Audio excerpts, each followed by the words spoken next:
বাজারে আসছে আইফোন 18। অ্যাপেলের নতুন এই ফোন ঘিরে প্রতিদিনই সামনে আসছে নতুন তথ্য। যদিও এখনো আনুষ্ঠানিক ঘোষণা আসেনি, তবে প্রযুক্তি বিশ্লেষকদের মতে আইফোন 18 দিয়ে অ্যাপেলের শুরু হতে পারে নতুন এক অধ্যায়। চলতি বছরের সেপ্টেম্বরের শেষ ভাগ বা অক্টোবরের শুরুতে সিরিজটি বাজারে আসতে পারে। এবার সবচেয়ে বেশি আলোচনা হচ্ছে দাম নিয়ে। কৃত্রিম বুদ্ধিমত্তা ব্যবহার বাড়ায় র্যাম ও মেমোরি চিপের খরচ বেড়েছে। এর প্রভাব পড়তে পারে নতুন আইফোনের দামেও।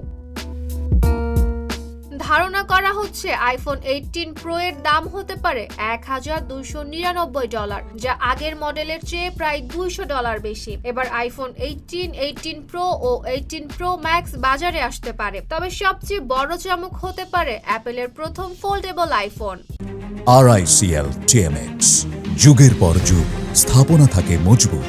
ডিজাইনে বড় পরিবর্তন না এলেও ডিসপ্লে হতে পারে আরো উজ্জ্বল। ছোট হতে পারে ডাইনামিক আইল্যান্ড। সব মডেলেই থাকতে পারে 12GB র্যাম। যুক্ত হতে পারে নতুন A20 ও A20 প্রো চিপ। প্রো মডেলে থাকতে পারে 5000 mAh এর বেশি ব্যাটারি। ক্যামেরায় আসতে পারে ভ্যারিয়েবল অ্যাপারচার প্রযুক্তি। এতে কম আলোতেও আরো পরিষ্কার ছবি তোলা যাবে।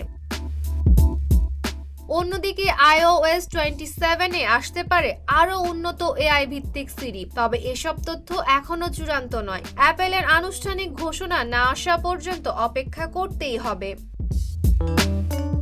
এখন পর্যন্ত পাওয়া তথ্য বলছে ক্যামেরা, এআই, ব্যাটারি ও পারফরম্যান্সের দিক থেকে আইফোন 18 হতে পারে অ্যাপেলের ইতিহাসের সবচেয়ে শক্তিশালী smartphone. Desk report, Dhaka post.